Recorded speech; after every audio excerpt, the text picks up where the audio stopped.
Je te souhaite la bienvenue et dans cette courte vidéo, je voudrais juste te faire un petit retour sur les commentaires que j'ai reçus sur les dernières vidéos et par rapport aux conseils que je donne, qui sont des conseils qui pourraient t'intéresser toi aussi. Donc c'est pour ça que j'en fais vraiment une vidéo pour pas que ça reste dans les limbes des commentaires et que personne ne les voit parce que c'est les questions qui ont été posées étaient intéressantes et je te remercie si tu fais partie des personnes qui ont laissé des commentaires. Franchement, j'ai rarement, enfin moi qui ai travaillé dans d'autres thématiques, j'ai rarement des commentaires de cette qualité-là, donc c'est vraiment top. Donc, Joséphine qui me disait par rapport à la vidéo Sors rapidement de tes phases de mélancolie, qui me disait à quoi sont dues ces baisses de régime particulières, pourquoi sont-elles particulières aux surefficients. Et j'ai apporté une réponse à Joséphine qui pourra peut-être vous intéresser aussi. Donc, je vais l'afficher. Voilà, elle est ici. Tac. Et j'ai expliqué en fait à Joséphine qu'il y avait deux mécanismes principaux qui joue généralement en notre faveur, mais aussi en notre défaveur. C'est-à-dire que, premièrement, on a une énorme énergie quand on a des projets qui nous excitent. Et on se lance sans compter nos heures, c'est-à-dire qu'on ne compte pas les heures ni le temps qu'on passe, on est vraiment à fond. C'est le côté positif, ça. Parce qu'on peut être des diesels du travail et travailler comme ça pendant des heures, des jours, sans manger, sans rien. Le point négatif, c'est qu'à cause de ça, on s'épuise à faire ça lorsque derrière on n'a pas de résultat tangible. Donc c'est à la fois le manque de reconnaissance, c'est à la fois le manque de résultats, à la fois le manque comment dire, de raison à tout ça, à quoi bon le faire. Et parfois ce sont les sujets en eux-mêmes dans lesquels on s'engage et qui sont des sujets qui à la base sont des hors-sujets parce qu'en fait ils ne vont pas vous nous servir. Donc c'est à la fois un côté positif et un côté négatif qui va nous plonger dans ces phases de mélancolie qui vont nous dire qu'est-ce que je suis en train de faire, pourquoi je le fais, etc., etc. Le deuxième point, c'est qu'on a une énorme faculté à prendre du recul et à voir la vie comme si on était un petit peu des extraterrestres qui observaient une fourmilière. Tu vois la vie de tous les jours de très haut. Et ça, c'est le point positif parce que tu prends du recul, tu arrives à voir les choses de manière globale, ça te donne un esprit analytique très puissant. Mais le point négatif, c'est que ce grand recul, il nous pousse à avoir des crises, moi que j'ai appelées des crises de aquabonisme. C'est-à-dire, à quoi bon faire ça? À quoi bon travailler? À quoi bon faire ce que je suis en train de faire? À quoi bon aller me balader? À quoi bon tout ça? Puisqu'à la fin, on meurt de toute façon. Tu vois, c'est ce gros relativisme qui nous fait prendre justement trop de recul. Et ces deux points, ces deux points qui sont à la fois positifs et négatifs, mais ce sont eux qui nous donnent ces baisses de régime régulières, ces crises d'aquabonisme. On se dit, mais à quoi bon à quoi bon ça sert de faire tout ça? C'est parce qu'on a cette douance avec laquelle, encore une fois, on n'a pas le mode d'emploi. Et si on l'utilise sans mode d'emploi, ça devient un truc négatif, une douance négative, alors que si on l'a avec le bon mode d'emploi, je vais y arriver, on va s'en servir de manière efficiente. Et là, par exemple, quand on a un sujet qui nous excite, on va en faire quelque chose d'extraordinaire, mais on va se lancer corps et âme dans quelque chose qui va nous apporter de manière pratico-pratique des choses intéressantes, qui va nous mener à réaliser des choses avec de la reconnaissance, etc. De la même manière pour le côté relativiste là-dedans. Donc ça, c'était une première question qui était très intéressante, que je pense que j'en ferai sûrement une vidéo par rapport à ça, mais c'était très intéressant. Deuxième question, c'était euh, voilà, Lucie qui me dit hello, complètement d'accord avec ton avis sur le test. Là, c'était par rapport à la vidéo. Le test de QI Vice 4, dois-tu le passer? Elle me dit il donne des indications, mais présente en effet pas mal de lacunes concernant les auteurs spécialistes du sujet. Je n'ai personnellement pas apprécié les ouvrages de Jeanne Siofachin et de Monique de Kermadec, et j'en ai lu beaucoup, dont le dernier de la seconde consacré à la femme surdouée. À mon sens, on est dans la vulgarisation et la généralisation à outrance, et il comporte beaucoup, beaucoup de bêtises pour rester poli. De la même façon qu'un surdoué préférera consulter, s'il en ressent le besoin, un psy qui est lui-même surdoué, mieux vaut lire des ouvrages écrits par des personnes directement concernées, voire par exemple Carlos Tinoco, et je vais voir tes autres vidéos de spa. Alors oui, donc j'ai répondu à Lucie que oui, effectivement, moi je suis pas aussi catégorique sur Jeanne Siofachin et Monique de Kermadec, c'est juste qu'elles traitent que 50% du problème. Les psychologues, et notamment les psychologues spécialisés comme Jeanne Siofachin et Monique de Kermadec, pour ne pas citer les autres, ils décrivent très bien le cas du cobaye au potentiel, le cas clinique, voilà, le cas, la description. Mais ils ne donnent aucune piste pour apprendre à utiliser la douance. Ou alors ils en donnent tellement peu que ça sert à rien, tu vois. Et tu te retrouves avec ces bouquins à avoir une magnifique description des hauts potentiels. Effectivement, on lit notre jardin le plus secret dans ces bouquins-là. Mais qu'est-ce qu'on en fait? J'en fais quoi après maintenant de tout ça? Et ces livres ne traitent que 50%. Pourquoi? Parce qu'ils n'ont pas le bon mode d'emploi. Le point positif, par contre, de ces livres-là, de Jeanne Thiaud-Fachin et de Monique de Carmadec, puisque je l'ai lu tous leurs bouquins aussi, c'est que par contre, ils éduquent le grand public sur l'existence des hauts potentiels. Et ça peut être intéressant pour, par exemple, des parents qui reconnaissent dans leurs enfants certains signes de douance. Ça va les guider d'avoir des bouquins comme ça. Et c'est pas juste de dire, bah, tiens, mon enfant, il est autiste, ou il n'est pas normal, ou il a un problème psychologique, je vais l'amener chez un psy qui va lui faire des trucs qui sont hors sujet.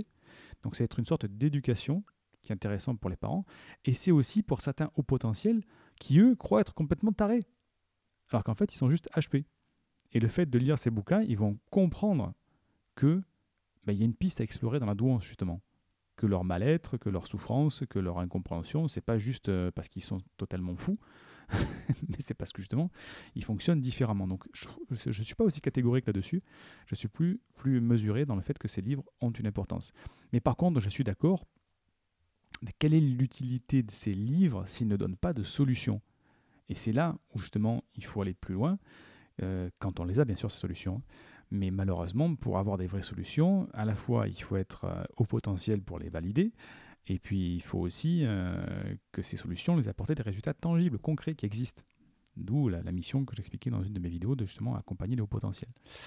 Et là, j'ai eu un message d'un jeune ado de 16 ans, et je suis très heureux de pouvoir avoir un adolescent dans mes auditeurs, on va dire, qui me dit « Je m'appelle Jean-Paul, depuis longtemps je croyais que j'avais un problème, que j'étais bizarre. » Encore une fois, redondance de cette problématique quand on ne sait pas qu'on est au potentiel.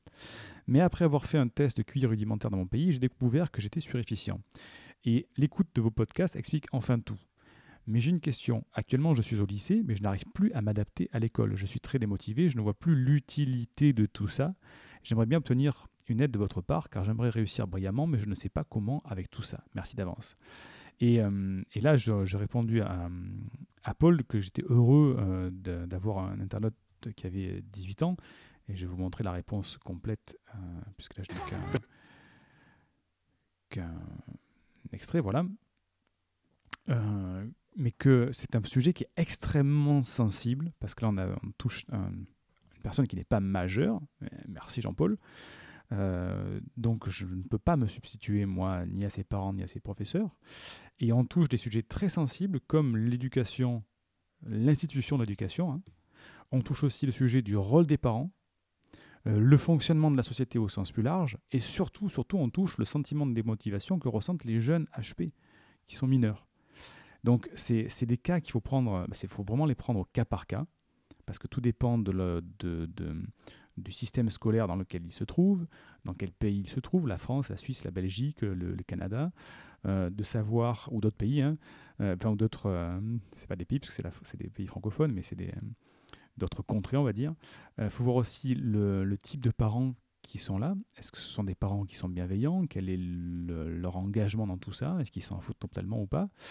Et surtout, quel est le sentiment que le jeune éprouve? Quel est son problème spécifique? Est-ce que c'est un problème de démotivation? Est-ce que c'est un problème justement d'utilité, de ne pas comprendre l'utilité?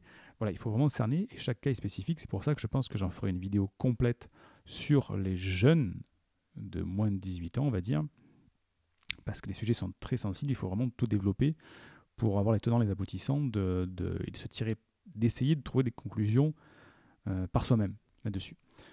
Ce que je n'ai pu que conseiller à Jean-Paul, c'est de suivre les vidéos que je fais et de récupérer la formation offerte que je donne au début, parce que ça va apporter beaucoup de pistes, mais que, en parlant de mon cas à moi personnel, moi j'ai quitté les études à un moment, quoi. Je ne suis pas allé plus loin parce que effectivement c'était pas aligné avec ce que je faisais, et ça ne m'a pas empêché après de vivre, de réussir et de faire ma vie. Mais que voilà, il faut, chaque cas est particulier. Donc pour certains, il vaudra mieux rester dans le système scolaire, pour d'autres, il faudra mieux carrément partir. Moi, je sais que le message que je transmets à tous les hauts potentiels, c'est qu'il faut, dans la finalité, il ne faut pas prendre un boulot de salarié. Tout simplement. Parce que le salariat, ça va être se remettre dans un moule qui est pire que le système scolaire. Et donc, c'est à 99,9%, avoir une vie pourrie de démotivation, métro boulot dodo, avec un patron qui comprend rien, etc. etc. Donc l'échappatoire, la solution miraculeuse pour les hauts potentiels, c'est de devenir entrepreneur.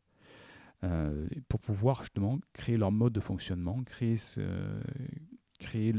la solution, hein, c'est la solution utile. Pouvoir travailler au rythme qui nous convient, sur un sujet qui nous convient, à la vitesse que l'on veut, mais seulement il faut être accompagné pour tout ça parce que les hauts potentiels ont tendance à partir dans tous les sens. C'est pour ça qu'il faut canaliser tout ça avant et faire le point. C'est pour ça que, pour résumer, j'accompagne les hauts potentiels là-dessus pour faire le point là-dessus. Bref, voilà, je voulais faire une petite vidéo qui dure 10 minutes, pas trop longue, pour vous donner mon point sur ces commentaires que je trouvais, enfin ces questions et ces commentaires que je trouvais très très très intéressantes, qui vont sûrement donner des vidéos beaucoup plus développées là-dessus. Donc n'hésitez pas à me laisser des commentaires, vous voyez que je les lis tous et que j'y réponds, et m'expliquer votre cas spécifique. Et n'hésitez pas à faire des remarques pour les améliorations de vidéos aussi.